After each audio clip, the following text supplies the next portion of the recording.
Welcome to Comic Shop Talk here on Tales from the Flipside. Today we're going to be talking about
today we're going to be talking about when you've been running for a while, it kind of starts to get stale. So re-merchandising, moving stuff around, you want to also plan for that. What a problem we just ran into on where I'm standing now is our remodeled video game section. About since Christmas, or maybe even before Christmas, leading up to Christmas probably, people were selling us their video games.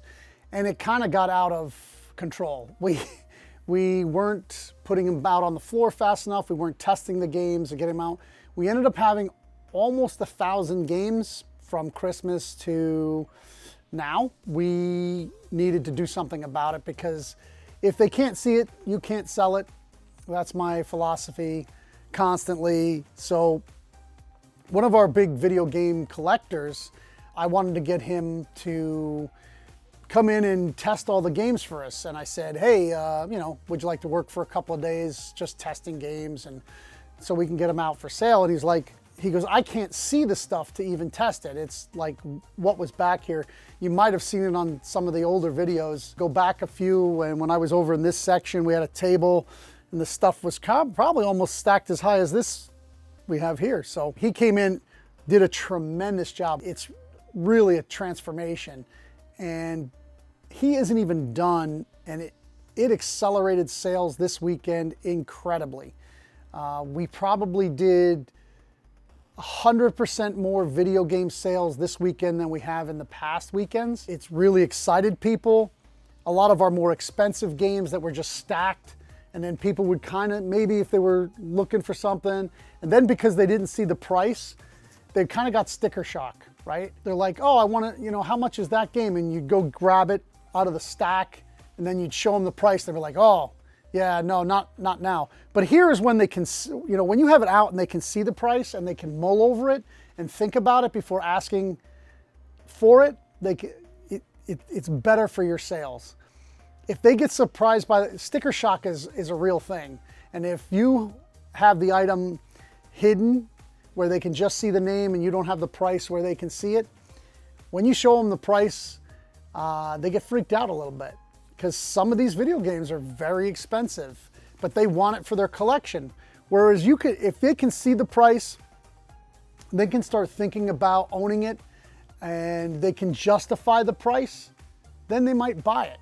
So it's very good to have all your good stuff priced well, out where people can see it. These aren't priced yet because we're still working on this area, but this is going to be full of all of our more expensive games. Right now, we've got a little bit of everything on here, but this is going to be more of our money games.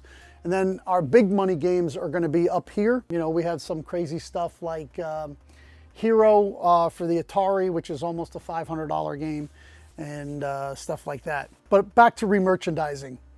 This goes for every section. Your supply section, if you have supplies that aren't moving, they're at the very bottom of the shelf, nobody's bending down to look. So every once in a while, you got to move the stuff from the bottom to the top, move from one shelf to another shelf. We have like 3 shelves of supplies. So sometimes you rotate it from the hard to get to spot to the better spot, and you just move the stuff around so you burn through all of your inventory. So it's very important to keep inventory turning, because sometimes there's a good deal from one of the manufacturers. They'll say, oh, if you take all these SKUs, you get this. Like, that's how we ended up getting some of our displays cases and our display shelving from these companies, is because we bought a certain amount of stuff.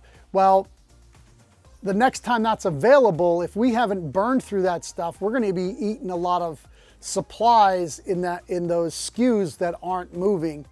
So you have to find a way to move them, even if you have to sell them off at cost at some point through the internet.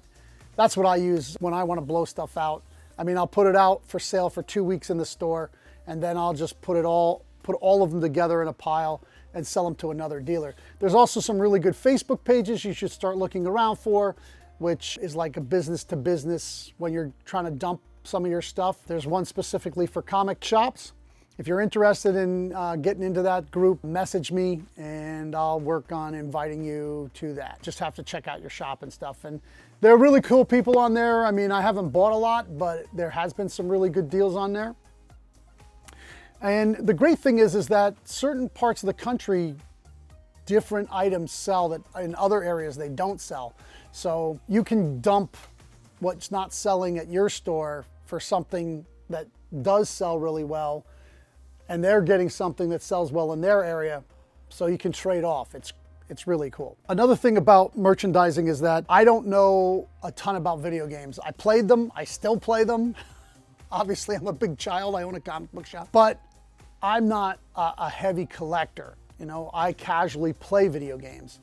The guy that I brought in to do this really knows video games. He's found several things that I didn't know about. One of them, I'll give you a little, as some of the guys on the internet say, cornbread. The Xbox games that were only for Xbox, those games are starting to get traction and people are trying to buy them up.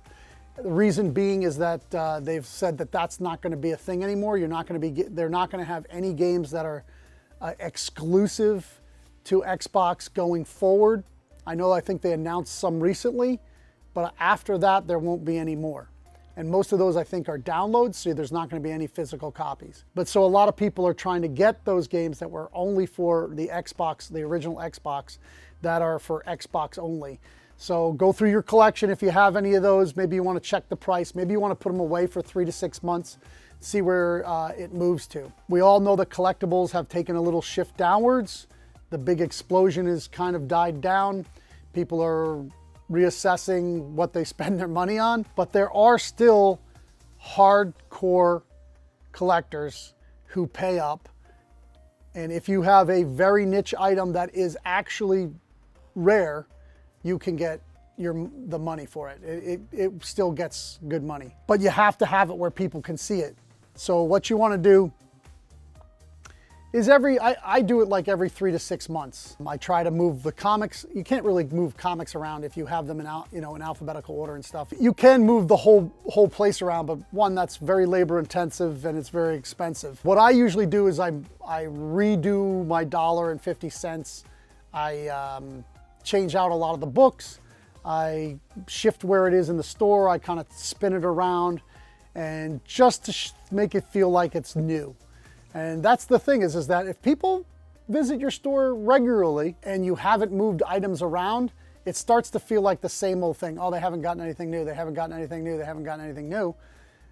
So a little remerchandising can go a long way in helping you make profit, keep your store open. I know it's a lot of work, but it's very important in the business to constantly be merchandising. Signage for your merchandising is important. When you put a new sign out, people get excited. even if it's in the same place where you had the stuff before, they see the sign and maybe it might have been stuff they've been looking over or past. And then they see the sign and then they're all excited about what's new here. Well, there's nothing new, it's a sign. That's what's new, is the sign. I appreciate everybody watching.